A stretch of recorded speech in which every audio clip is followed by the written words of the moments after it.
Ei, chegou a sua vez de estudar na Melhor. Sabemos que você se esforçou no Enem e aqui sua nota vale muito. Ah, não fez o Enem? Sua nota do vestibular da Uni também vale muito. São descontos de 25% a 100% para todos os cursos, exceto medicina. Você pode usar a sua nota do Enem dos últimos 5 anos ou a sua nota do vestibular. Acesse agora univale.br e vem ser Uni. Univale. Ir além. Olá, está no ar o nosso Uninews. Eu sou Larissa Leite e agora você vai conferir alguns destaques da Univale e as notícias da comunidade.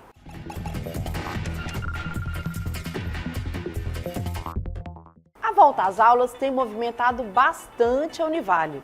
Alunos e professores já começaram a chegar para este novo ano de aprendizado e descobertas. Nosso repórter Emanuel Alves acompanhou um workshop realizado aqui no Campus 2. O ano letivo está prestes a começar e os professores da Univale já estão na ativa para iniciar 2025 com o pé direito. E uma manhã de atividades movimentou o Campus 2. Foram oficinas, desafios e momentos de relaxamento. Um verdadeiro oásis do bem-estar, que assim como o próprio nome diz, foi um refresco. Um alívio no ambiente universitário que esteve deserto nas férias. Esse é um evento que a gente organiza para os professores, para o retorno do ano letivo. E todo ano a gente tenta fazer de uma forma diferente. Esse ano, né, além das oficinas pedagógicas, das palestras, né, que nós estamos ofertando, que é uma semana intensa de atividades, nós colocamos, antes de iniciar as palestras, o oásis do bem-estar. Pensando na saúde emocional mesmo dos professores, né, na saúde mental, para que eles tenham esse momento primeiro de relaxamento. Então a gente tem arte-terapia, a gente tem um momento de massagem, para que eles tenham esse momento de bem-estar mesmo, né? E depois eles irem para as oficinas pedagógicas. Os professores aprovaram a iniciativa. Reconheceram que as atividades foram uma maneira para adquirir novos conhecimentos e de preparação para fazer do novo ano letivo uma experiência singular para todos. É um momento muito bacana, né? De você chegar e utilizar esse espaço de uma maneira diferente. Geralmente é só trabalho, pensar em aulas, planejamento nessa primeira semana, mas foi um momento de muito lazer. Esse momento inicial, né, de preparação dos professores para o início do ano acadêmico é muito importante, né? São ações institucionais, corporativas, né, que precisam trazer esse alinhamento para os professores, para nós confirmarmos o planejamento que foi feito no final do ano passado para esse ano. Além das oficinas, os professores da Univale se reunirão para o Prêmio Inovação, que concluirá a recepção com chave de ouro. Logo mais, salas como esta, que ficaram vazias durante o período de férias, voltarão a estar repletas de alegria e conhecimento. Esse semestre nós estamos aí com a avaliação, né, como que a gente pode introduzir uma avaliação mais dinâmica para os nossos alunos, né, os nossos discentes. E isso traz para a gente uma qualidade maior nesse processo. Abrir portas para uma nova forma de enxergar e avaliar os alunos.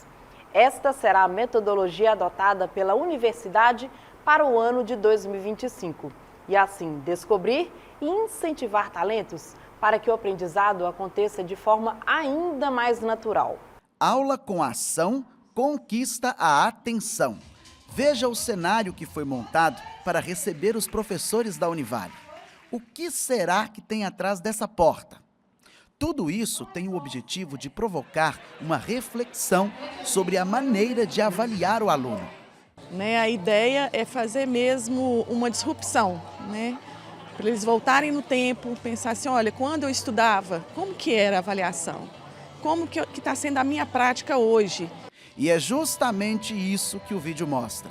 Aqui são retratados os antigos métodos usados pelos professores para ensinar. Aos poucos, as imagens vão mudando e a realidade também. Veja que agora o dia a dia na universidade ganha mais cores e dinamismo. O que será que o futuro nos reserva? Aqueles professores lá do ensino, da educação básica, dos anos iniciais, então eles foram um exemplo para que nós hoje nos transformassem em quem somos, enquanto professores que somos. De portas fechadas não se vê o futuro. Mas e se elas forem abertas? Aí poderemos arriscar um palpite.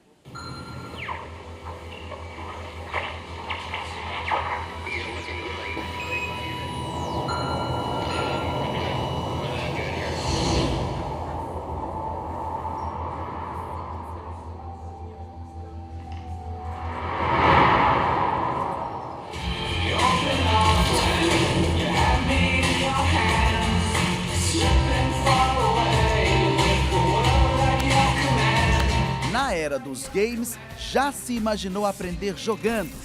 Que tal hologramas de realidade aumentada que transportem o aluno para o ambiente virtual de estudo?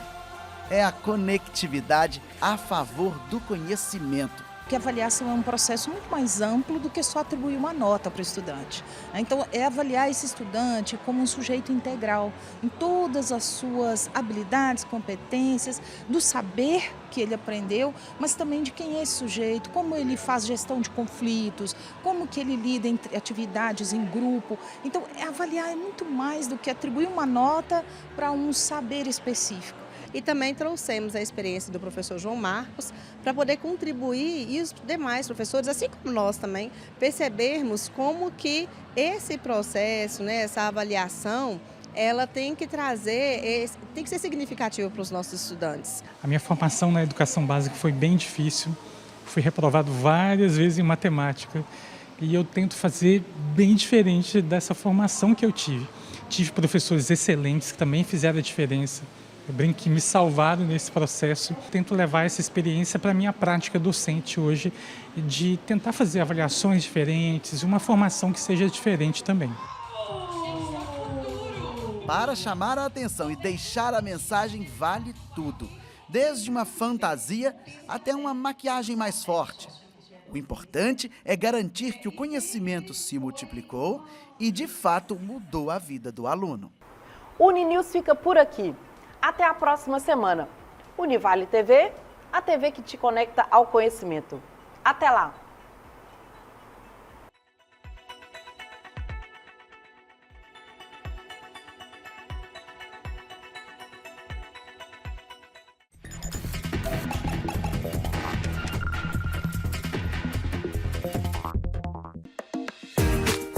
O Univale Vet, Centro Médico Veterinário da Univale, é o único com 2 clínicas especializadas, uma para atendimento de pequenos animais e outra para animais de grande porte.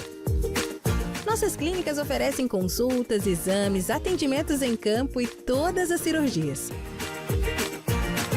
Temos professores doutores, equipamentos de ponta e a inteligência da Univale à sua disposição.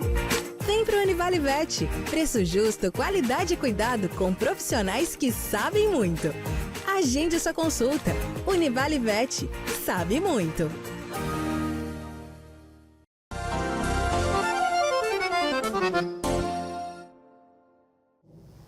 Olá, eu sou o professor Edmárcio Carvalho e esse é o Ed Pesquisa. Nesse episódio vamos falar sobre migração internacional. No último dia 20 de janeiro, Donald Trump retornou à Casa Branca e começa a colocar em prática aquilo que prometeu durante a campanha, que é a deportação em massa de imigrantes ilegais naquele país. Para conversarmos a respeito, convidamos a professora Sueli Siqueira. A professora Sueli Siqueira é doutora em Ciências Humanas, Sociologia e Política pela UFMG e professora no mestrado em Gestão Integrada do Território da Univale, onde coordena o NEDER, Núcleo de Estudos de Desenvolvimento Regional. Professora, seja bem-vinda ao nosso programa. Muito obrigada pelo convite.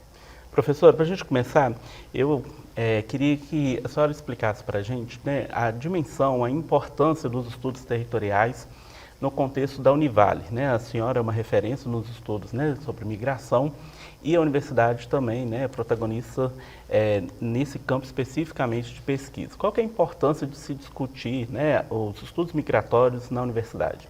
É fundamental, porque nós não temos outros centros de estudo fazendo uma discussão e pesquisas tão aprofundadas como nós temos na Universidade Vale do Rio Doce. Então, os dados que nós temos através do GIT e do núcleo, né, do NEDER, que é o Núcleo de Estudos sobre Desenvolvimento Regional, nós temos um banco de dados que são pesquisas que existem desde 1998.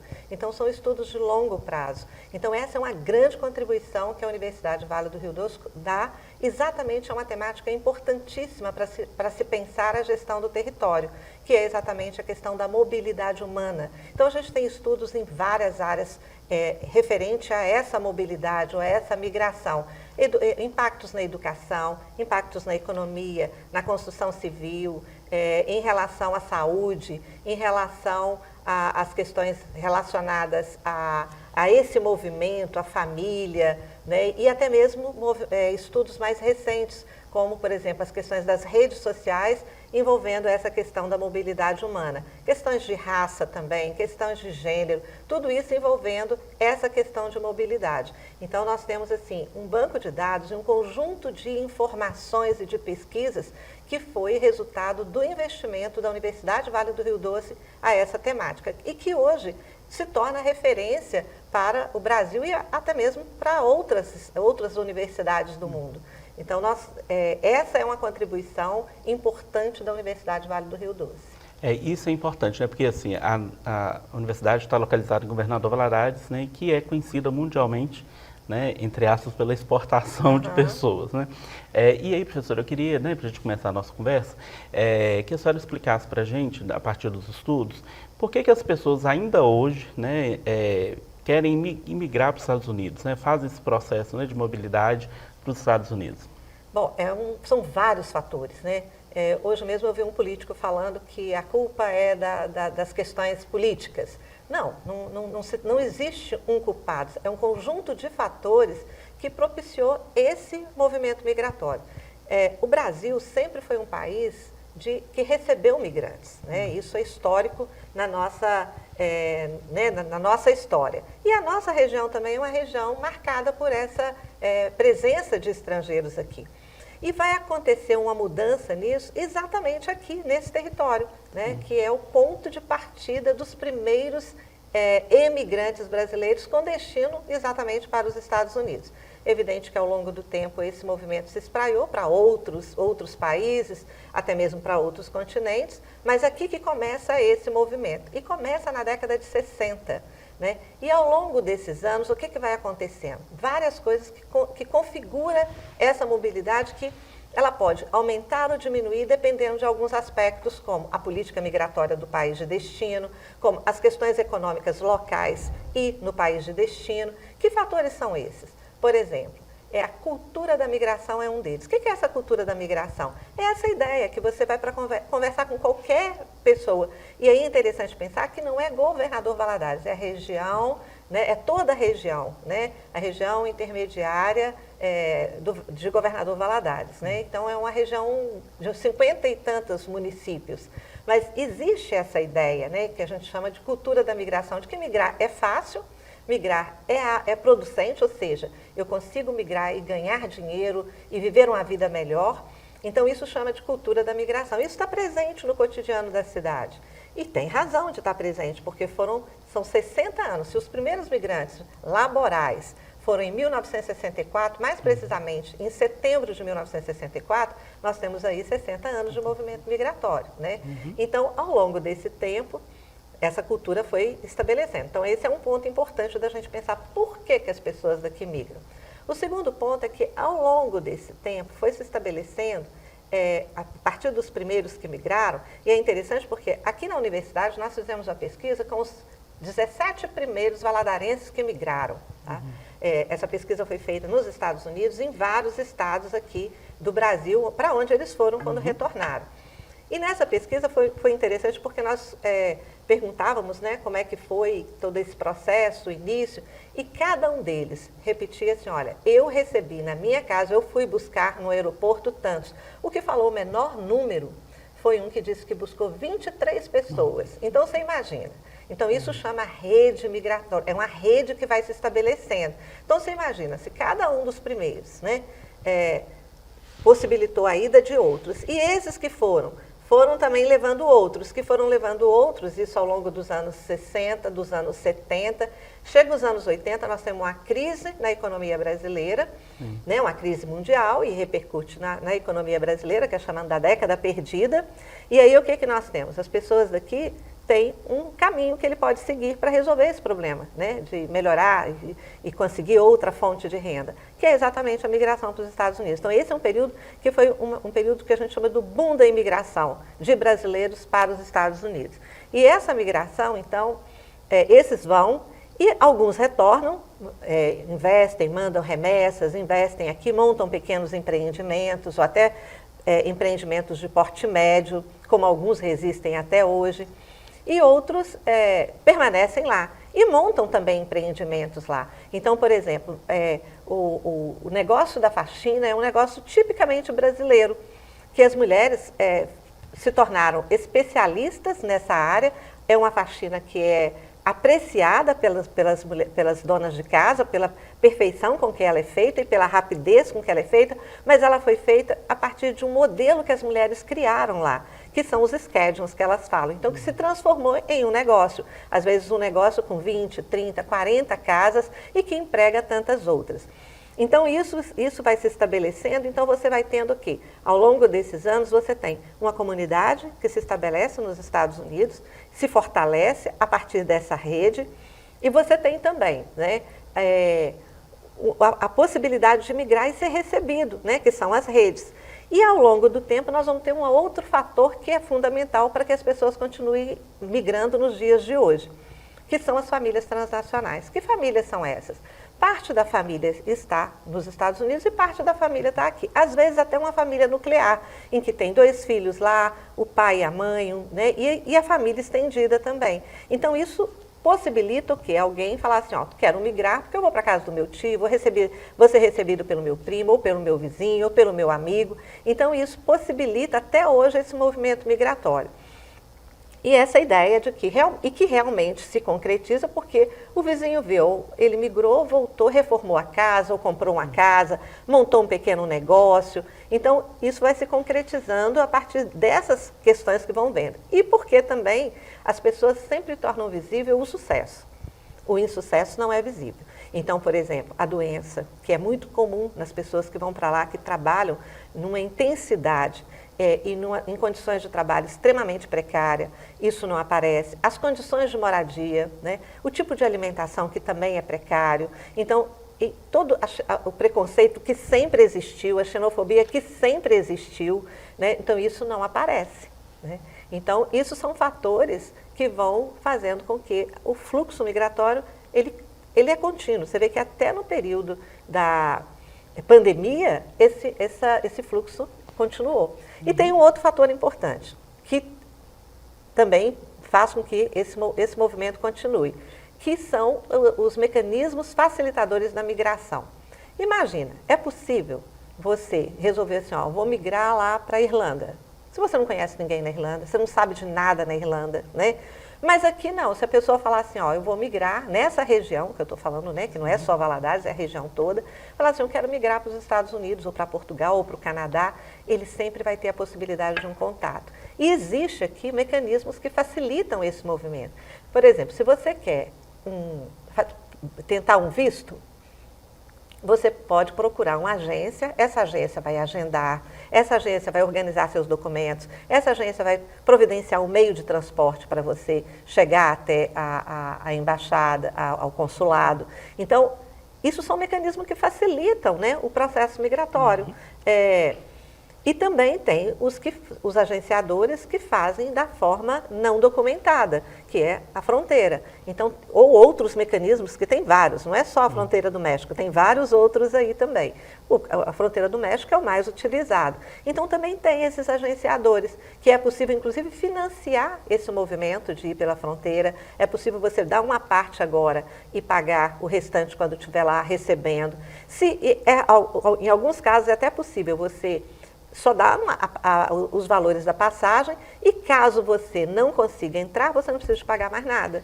Então, você vê, são mecanismos, então, esse conjunto de fatores que torna o movimento contínuo.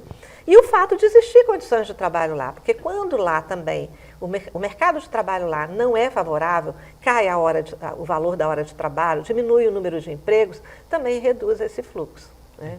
Professora, o Donald Trump, nesse segundo mandato, ele, né, começou aí a sua política de deportação em massa, né, dos imigrantes que estão lá.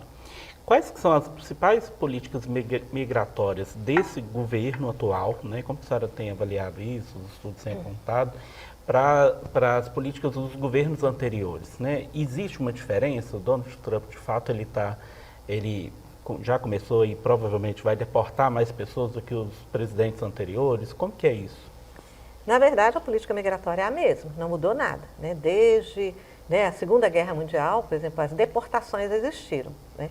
E as deportações, inclusive, elas é sempre em torno de 1,5 milhão, 2 milhões. Agora, o que mais, o presidente, durante o seu mandato, que mais deportou foi exatamente Obama, né? Um democrata. Né? E o que menos deportou também foi um outro democrata, que é o Carter, que enquanto Obama deportou 3 milhões de pessoas, em torno de 3 milhões, o Carter deportou 200 mil. Então você vê que as questões são muito ligadas às políticas. Né? Então a política migratória, ela é uma política estabelecida nos Estados Unidos. Agora, a forma como ela é usada é que vai ser diferente. Qual é a grande diferença do atual governo americano em relação às outras às outras ações? Não vou nem falar política, vou falar as outras ações. É exatamente transformar a migração em um discurso. E nesse discurso, né, que ele vem desde a campanha e até mesmo desde o primeiro mandato dele, ele vem com um discurso de quê? E ele transformou o migrante em o inimigo número 1 dos Estados Unidos. Ou seja, a causa da violência nos Estados Unidos, a causa dos problemas econômicos, né, do desemprego, da inflação, está sendo creditado ao migrante. Quando isso não é verdade. Mas isso agrada aos ouvidos das pessoas. Olha, tem alguém que está fazendo tudo isso, né? E ele colocou como meta no governo dele, né, desde a campanha que ele faz, né, a sua campanha, ele coloca isso como meta. A primeira coisa que eu vou fazer é deportar o migrante. Ele transforma o migrante em um criminoso, né? E no discurso ele fala, o que é um criminoso? Né? Um criminoso é a pessoa que está aqui sem documento. E, evidentemente, que ele não cometeu nenhum crime. A maior parte dos migrantes, principalmente os brasileiros, os imigrantes brasileiros, o percentual de pessoas que têm algum crime, que cometeu algum crime no Brasil, é muito pequena. E tanto é que esses, quando são deportados, já a Polícia Federal já tem, né, já vem a relação de todos. A maioria não tem nenhum problema com a polícia, e então chegam no aeroporto e são liberados. Né? Os que têm problema, que é, por exemplo, em um voo aparece às vezes 80, 90, 120, às vezes tem um caso, né? E também aqueles que têm problemas, que tiveram problema nos Estados Unidos, também é um número muito pequeno, brasileiros, não estou falando de outras nacionalidades. Essa sua fala é importante porque a gente tem visto pessoas falando, né, que esses primeiros que estão sendo enviados para o Brasil são criminosos, né, teriam um histórico, né, de crimes. O que, pelo que a senhora aponta, não é verdade. Como que essas políticas atuais, elas impactam, então, a imagem dos Estados Unidos, né, atualmente? Esse, como eu falei, é o discurso, né? Ele prometeu várias outras coisas, por exemplo, a queda da inflação, né? Mas isso não é algo que ele possa fazer através de um decreto. Né? Então, mas a migração e tornar isso, olha o tanto que eu estou deportando, olha como eu estou prendendo, estou indo nas escolas, estou fazendo isso. Então, isso torna um discurso, né, efetivo. Aquilo que ele prometeu, ele está cumprindo. Então, esse discurso, né, é que ele está fazendo. Então, isso, de fato, está causando um efeito, né? Assim, o presidente tem cumprido as suas promessas, enquanto que as outras promessas demandam tempo, demandam negociação e que ele não pode fazer. E muitas das medidas, inclusive, que ele tomou estão sendo questionadas dentro do próprio, né, até mesmo dentro do seu próprio partido. Então, por exemplo, ir nas escolas para verificar a documentação das crianças e adolescentes, isso não está sendo permitido, né? As diretoras e até mesmo os congressistas estão se manifestando em relação a isso. As igrejas, né? Ir nas igrejas também não está sendo permitido, mas ele está fazendo esse movimento. Então, o que tem mais é um discurso, né? E qual o impacto disso? Eu acho que esse impacto é que é perverso, né? Primeiro, vamos pensar no lugar aqui no destino, né, no Brasil. As famílias estão assustadas, amedrontadas, angustiadas. Eu tenho relato de pessoas, de familiares, dizendo eu não estou conseguindo dormir mais, né? Enquanto que nos Estados Unidos também, né? Eu tenho relato de pessoas que falam assim, eu não estou indo trabalhar porque eu estou com medo, eu não estou saindo de casa, estou precisando de comprar coisas e não estou saindo porque eu estou com medo. Então, isso, medo, né? E além disso, ele autorizou a xenofobia. Ele autorizou a perseguição ao migrante do cidadão comum. Então, também tem o relato das pessoas dizendo exatamente isso. Eu estou na rua sem fazer nada, eu estou no metrô, de repente eu escuto pessoas me xingando. Então, isso é algo extremamente grave, perverso e vai contra os direitos humanos. E aí, então, como que a gente pode pensar essas políticas, né, de controle das fronteiras numa perspectiva de direitos humanos, né, com uma gestão mais humanitária, como que isso deveria ser feito? Se o governo entende que as pessoas que estão lá, sem a documentação exigida pelo país, elas precisam retornar para o seu país de origem, como que esse controle poderia ser feito sem violar direitos humanos? Aí é uma consciência do próprio governo americano. Já que ele é signatário da Carta, dos Direitos Humanos, ele obedecer esses direitos. Eu acho que é uma atitude dele. E uma atitude dos governos, como aconteceu no Brasil, como aconteceu na Colômbia, de reagir a isso. Não, aqui no nosso território não é permitido. Porque é um direito do Estado americano deportar. As pessoas nas condições, independente de se não tem documentação, inclusive quem tem documentação também, ele pode, não queremos mais estrangeiros aqui. É um direito, é uma prerrogativa do Estado, já que você não tem documento, você vai ser deportado. Agora, deportar dentro dos princípios de respeito aos direitos humanos. Agora, o que eu gostaria de colocar que é importante e que isso acendeu uma luz que nunca, porque como eu disse para você, as deportações sempre existiram, sempre existiram em um número muito grande. O ano passado foram, se não me engano, 16 voos que vieram com deportados, Então, assim, isso sempre aconteceu. Agora, o governo brasileiro, precisa de políticas públicas do governo federal, do governo estadual e do governo municipal para receber esse imigrante deportado, porque a condição que ele está vindo é uma condição que ele está com a saúde dele fragilizada, tanto a saúde física como a saúde mental. Então ele precisa de um apoio psicológico, não é só um apoio no aeroporto, Então até agora eu vi o anúncio que o aeroporto de Belo Horizonte vai ter um centro de atendimento e recepção ao migrante. Guarulhos tem, mas Belo Horizonte, Confins, não tem, e que agora vai ter. Mas precisa de acompanhar esse migrante. Sueli, pensando nisso, essa probabilidade dessa população retornar para a região de Governador Valadares, como que, fazendo um exercício de pensar o futuro, qual é o impacto disso para a realidade local? Porque a gente vai passar a ter uma quantidade maior de pessoas, e isso traz aspectos positivos, por exemplo, como mais mão de obra, mas ao mesmo tempo também traz aspectos negativos. Como que a senhora avalia isso? A gente nem tem como, porque, como eu disse,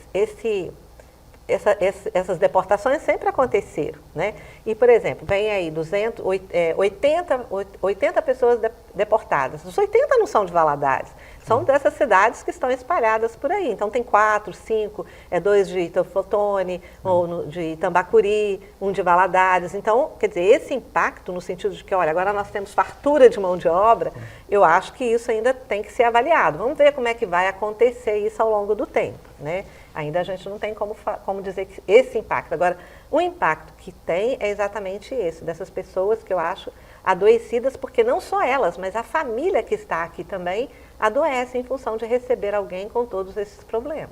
Então tem aspectos aí, biopsicossociais que precisam ser atendidos. Professora Sueli, agradeço a sua participação no nosso programa. Convido você que nos assiste a continuar acompanhando o nosso programa e a programação da Univale TV, a TV que te conecta ao conhecimento.